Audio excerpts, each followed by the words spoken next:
अस्सलाम वालेकुम प्यारे दोस्तों दुनिया के सबसे पाक मजहब इस्लाम है, लेकिन अब इस्लाम में इतनी बेपर्दगी होने लगी है कि अल्लाह पाक की नाराज़गी बढ़ती जा रही है और वह हमसे नाराज़ होकर सैलाब जलजले इस दुनिया में भेज रहे हैं।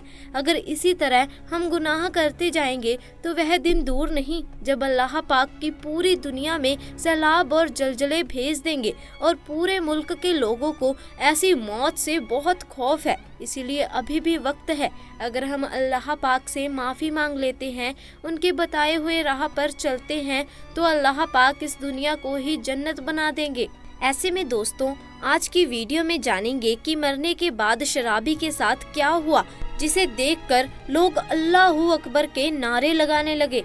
एक लड़का कब्रिस्तान की तरफ से गुजर रहा था। अचानक उसे कब्रिस्तान से कुत्तों के भौंकने की आवाज आने लगी।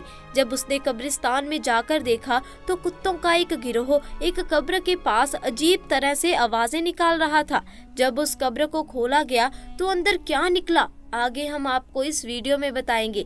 तो चलिए शुरू करते हैं। दोस्तों, गांव देहात का एक नौजवान गांव के बाहर एक फैक्ट्री में नौकरी किया करता था। लिहाजा इसे गांव से निकलकर चंद दूरी के फासले पर अपनी फैक्ट्री का सफर तय करना पड़ता था और यह नौजवान किसी भी गाड़ी या सवारी का सहारा नहीं लेता था, बल्कि रोजाना पैदल ही अपने काम पर जाया करता था। और उसका यह कहना था कि रोजाना पैदल जाने से मेरी वर्जिश भी हो जाती है और मैं अपने आप को फिट महसूस करता हूँ। अब क्योंकि इसका गुजार गांव के खेतों और हरियाली से होता था, तो ये खुद को इंतहाई ताजा महसूस करता।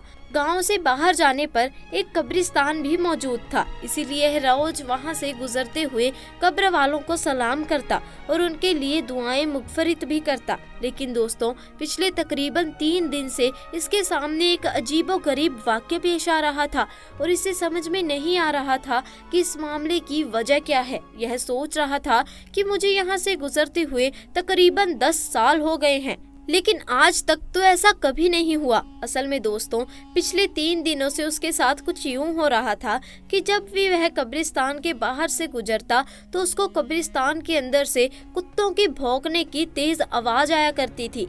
वह बड़ा परेशान था कि आखिर कब्रिस्तान में कुत्ते कहां से आ गए और इतनी जोर जोर से आवाजें क्यों निकाल रहे हैं। क्योंकि दोस्तों, कब्रिस्तान को तो वैसे भी खामोशी का शहर कहा जाता है, और फिर इस खामोश शहर के अंदर यह कुत्ते इतने जोर जोर से क्यों बोल रहे हैं। इनकी परेशानी दिन ब दिन बढ़ती जा रही थी और अब 3 दिन गुजर गए थे। आखिरकार इस नौजवान ने यह फैसला किया कि आज वह कब्रिस्तान के अंदर दाखिल होगा और देखेगा कि किस जगह पर खड़े होकर यह कुत्ते भौंक रहे हैं और आखिर पूरा माजरा क्या है।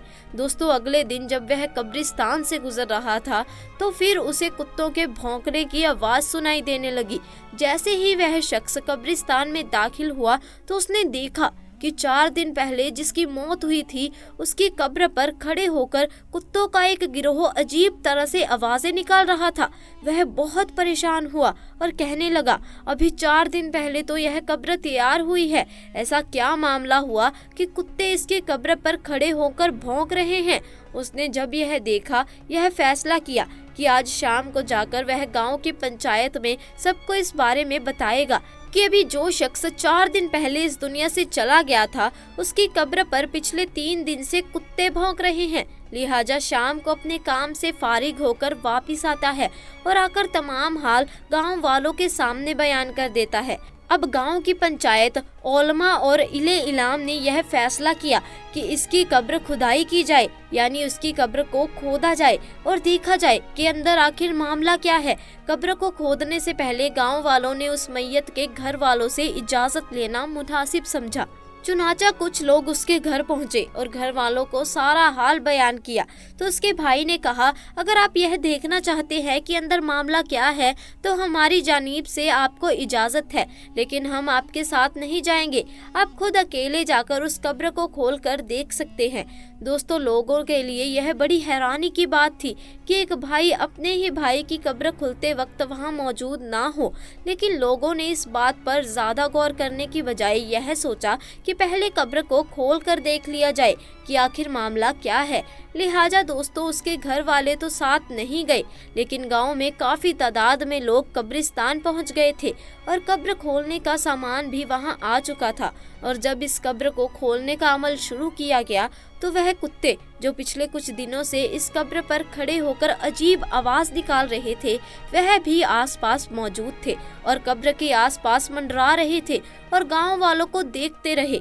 दोस्तों जैसे ही कब्र को खोला गया, एक ऐसा खौफनाक मंजर सामने आ गया कि जिससे सबके होश उड़ गए, क्योंकि जैसे ही कब्र की मिट्टी को हटाया गया और मिट्टी के नीचे से तख्ते हटाए गए तो देखा कि इस कब्र के मुर्दे को जानवर बुरी तरह से खा रहे हैं।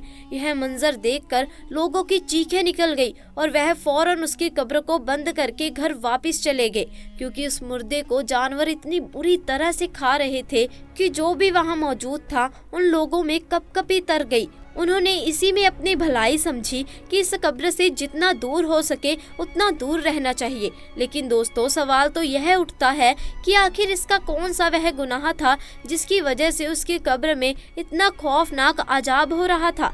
दोस्तों यह बात जानने के लिए अब दोबारा गांव वाले इकट्ठा हुए और उस शख्स के घर दोबारा पहुंचे और पूछा कि तुम्हारे भाई ने आखिर ऐसा कौन सा गुनाह किया था जिसकी वजह से उस पर इतना सख्त अजाब नाजिल हो रहा है।